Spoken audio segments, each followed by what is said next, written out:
Tinatanong sa akin kasi nga daw, kung lalabas daw ng bansa, kailangan daw ng exit clearance. Ayan, buti lang po ay nagpunta kami dito ngayon. Dapat talaga ang punta pa natin. Di ba ang punta natin, bago pa ma-expire, no? Buti na lang nag-aya ako kay Belgium. Kung hindi, possible ma-upload siya sa may Manila. Magandang araw po sa inyo lahat mga amigo. Nandito po tayo sa may Bureau, ayan, Bureau of Immigration. Kasama natin si Kuya Belgium. At andito po tayo. So,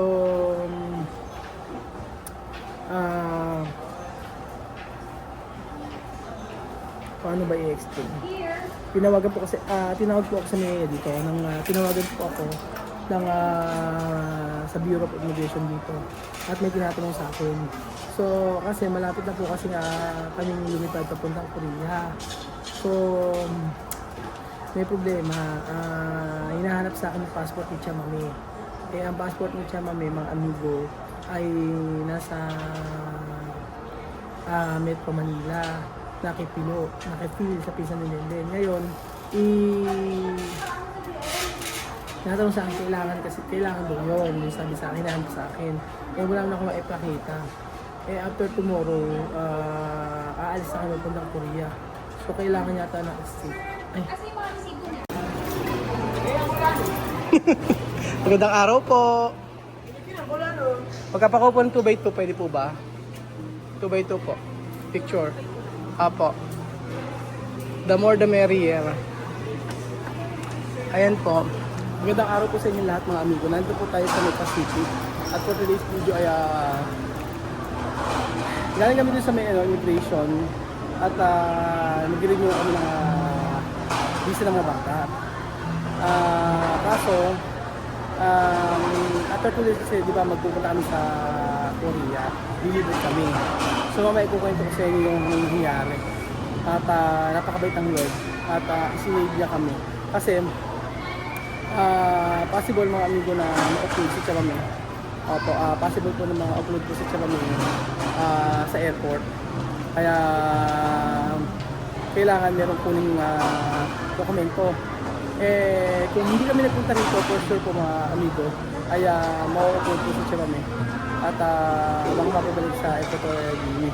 Dahil kulang kami ng dokumento. Kaya po ito ko po sa inyo mga amigo.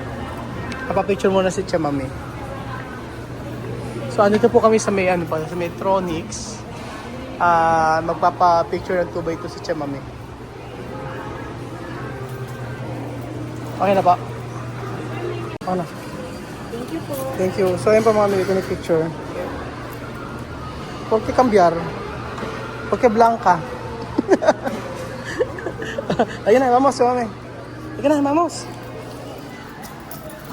Ayun na, vamos.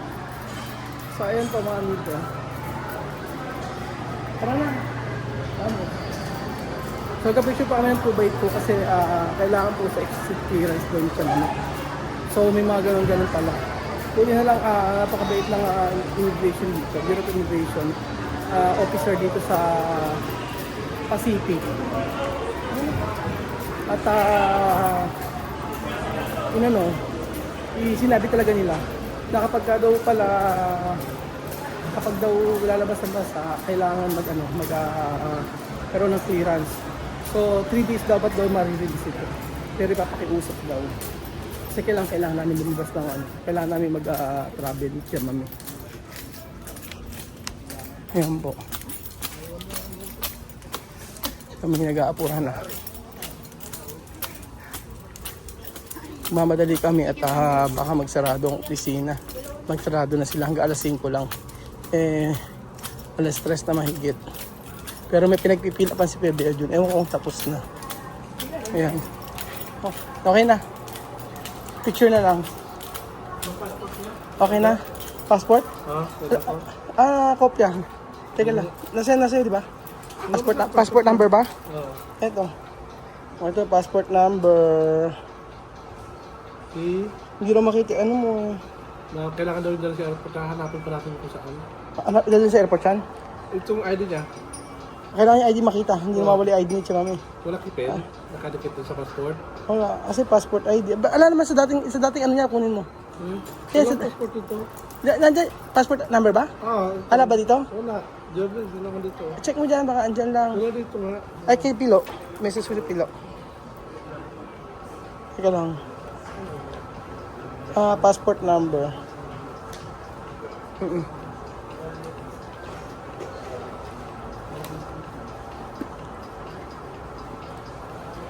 Pilo. Pilo. Pasin nga ng passport number ni Chamay. Passport number. Oo. Teka. Sige, salamat. Tanong ko na yung ID. Wala daw doon. Wala yung ID ni Chamay. Kailangan natin. Ayusin niyo muna. Ano ba pinilapan? Mama? Gusto. Passport na lang. Itong immigration certificate is dito. Ano tantana? Kitsa mga esto. Esperar esto. Aha. Yung magkape ka. Magchalan-chalan. Ang ano Belgium sa may ID. Ito. Ito yung may kay Pilo. Ano yung pinipilapan nyo? Exit, tama ba exit ano? Hindi ko alam tawag. Ang tawag yan ay Immigration Clearance Certificate. Ano kailangan ko dito? Ano yan? Immigration Clearance Certificate. ECC. Ito yan. Yan. Tapos, ang passport ni Chamami ay ito. Okay. Ayan. P, ito. Oh. Check mo. So, ayan po mga amigo. Pinipila pa na yung Immigration Clearance Certificate. At kailangan. Okay na? Hindi ko lang pila pa ng application for enter permit, field permit, certificate of safety. Hindi ko alam. So, Tanong lang natin. Ano po mga amigo? Bali, ganito pala yun. Buti ka mo sa mga system pinagtulong pa ni Chamami. Tapos, isama kami dito kayo. Para magkasama kami. sir, Yun. I email this. Sa may to record antes, sa immigration. Después tiene entrevista. Entrevista, no? ¿Cómo es? ¿Interrogación? Interrogasyon. Oo, yun. Na-interrogate kami ng 2 oras. 2 oras. Na-interrogate kami ng 2 hours doon sa immigration pa mga amigo po sa Manila. Ngayon, inilalagay pala sa system yun. Okay na po. Ha? Ayun, ako na. So, ayan po si Chamame. Pupasok po sa may opisina. Ayan. Pasok po si Chamame sa opisina. Ayan. Okay na po yan. Ngayon, kung natatandaan niyo po, di ba na-interrogate kami dati ng bago ko dumating dito. Noon pala yung secondary sa amin yun. Second inspection talaga. Hindi, may secondary na kami. Parang na secondary Ah, nga, second na interview, second inspection oo. na tawag ng terms noon. Oo, yung na-interrogate kami di ba sa Manila, yung pala nakalagay sa system yun. Tapos, ang lahat ng nakalagay sa system, like for example, akong sponsor, ako ang mananagot, nakalagay din pala sa ano yun, sa may system nila. So, nagtanong si ate, ay yung sa immigration officer dito, kung na secondary daw ba ako. Sabi ko, ano yung secondary? Hindi ko maintindihan. Sabi ko pa, hindi. Sabi ko hindi. Kasi hindi ko maalam kung ano yung secondary. Kasi hindi ka man siya, Oo, tatanong. nung pala, interrogate. Ang nakalagay sa system na interrogate pala, na-interrogate si Chama, ako, ng papunta rito sa Pilipinas. Ngayon, natatandaan ko, doon po may nakalagay na ako ang sponsor, ako mananagot, parang ganito pala yan. Merong minuto pala, 45 seconds yata. 45 seconds na dapat matatakan. Pag hindi, ipapasa ako sa may secondary. Ibig sabihin sa isang opisina. Yun yung pag-i-interrogate sa akin. Tapos right after nun, kung hindi ako makakapasa doon, upload. Ganun po. So, tatlo pala yun. Ngayon, sa immigration, sa secondary, yung sa may opisina, parang interrogation, tapos yun, upload na. Pagka hindi ka nakapasa sa pangalawa. Buti na lang kamo, ako ay naging nakaalis doon. Sa interrogate ko, lahat na sagot ko, okay. Ngayon, kaya tinatanong sa akin kasi nga daw, kung lalabas daw ng bansa, kailangan daw ng exit clearance. So, buti na lang po ay nagpunta kami Ayan, buti na lang po ay nagpunta kami dito ngayon. Dapat talaga ang punta pa natin. Di ba ang punta natin bago pa ma-expire, no? Buti na lang nag-aya ako kay Belgium. Kung hindi, possible ma-upload siya sa May Manila. Possible na si Chamame hindi Masakay. hindi makasakay ng eroplano. So, yun. Ngayon, ang inaayos po namin, yung clearance, na ipapakita sa airport, at saka po, kailangan syempre namin ng return ticket sa Equatorial Guinea. So, kami na bahala doon, kakausapin ko na lang yung agency na kakilala ko. Ngayon, meron pang mangyayari ngayon, gagawin pa rito ay mag-fingerprint sila. Fingerprint para sa mga bata din. So, kailangan din nila pumunta rito. So, buti na lang po mga amigo. Okay na, yung mga visa ng mga bata ngayon, okay na, nakuha na namin. Kompleto na. Ito na. So, yung visa ng mga bata, ito. Naka-ayos yan yan. Naka-ayos na yan. Ito na rin passport, no? Kompleto na, no? Ito na rin yung passport. So, mag-March,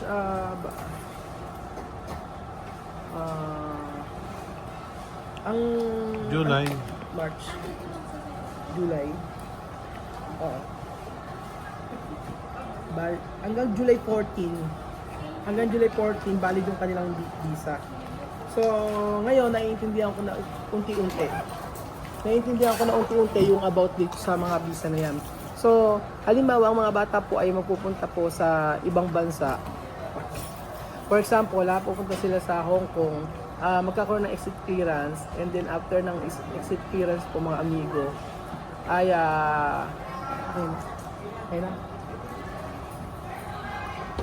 salamat po sa Lord kasi nakapunta po kami dito. Hindi po talaga possible po na si Chamamit po ay ma-upload. At pagka na-upload po, diretso po siya sa Equatorial Guinea. Kasi meron kami requirements na hindi nakuha. Pero kaya pala ako, nung isang araw pa sabi ko, kailangan pumunta para maayos yung, yung mga requirements si Chamamit. Sakto naman ngayong araw, wala kami gagawin. After tomorrow, pagka papunta namin ng Korea, at least okay na lahat. So, ayun, inayos na, nagpapakita kami ng 2x2, mayroon pinilapan si Kuya Belgium. Tapos pagkayari, nagbayad lang, na-exit sa permit. And then after noon, nakuha namin, antay lang namin. Medyo matagal lang kasi pinakiusap lang sa boss na alis kami. Kaya malaking tulong din po sa amin yung mga immigration officer dito sa may Banatuan. Sila? Napaka-helpful tapos... Oo, sobrang laki ng tulong. Kasi isipin nyo, pinasabi niya sa amin kung ano yung makakabuti. Hindi yung pipit namin yung sa amin. Isipin mo, kasi hindi ko pa i-renew yung visa niya. Kasi nga, pag-exit siya kami. So after noon, 3 years pa ulit siya pwede mag-extend ang visa. Pero mas okay na talagang lumibot siya o umalis ng bansa. Para at least hindi, iniiwasan kasi yung yung pag-isip niya matagal dito.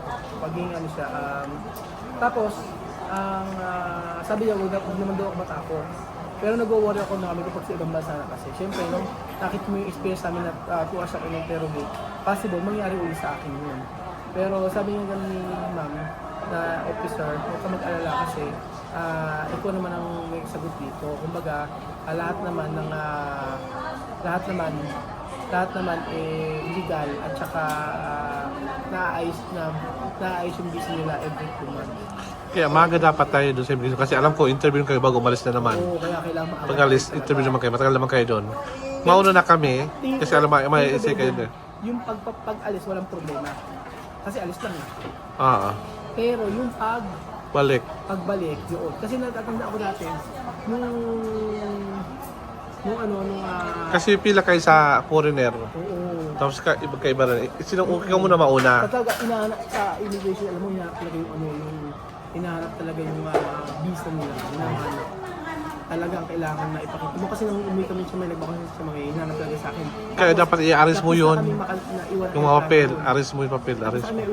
aeroplano kasi nakarami nakapila sa may immigration. Mga ganun din mangyayari sa inyo ngayon pag kayo na late kayo. Kaya ang gawin natin, Muna na dapat kayo. Agahan niya sa may... pero tingin ko pag papunta sa may palabas ng basa, walang problema, yung pagpapasok na naman. Pero at least kailangan nakaprepare. Pero okay pa rin maaga tayo kasi at least biglang, di ba, ganun. So yun po mga amigo, tingnan po natin na exit permit siya mami. Hindi na tingnan natin kung ano yung kung ano yung gagawin namin after nun.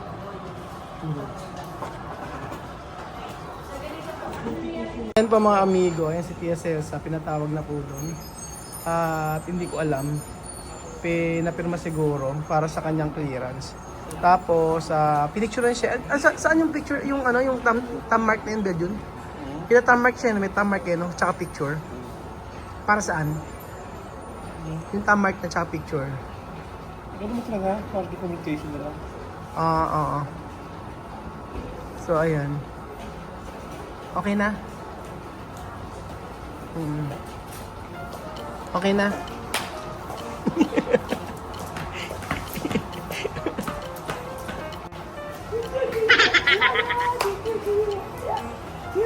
Bienvenido! Sabi, kablara. Chame, Kablara.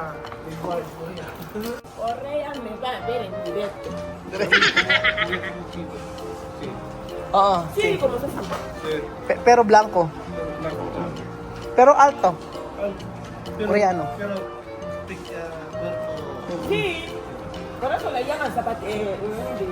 Ano sasabihin? Oo. Sir, also po.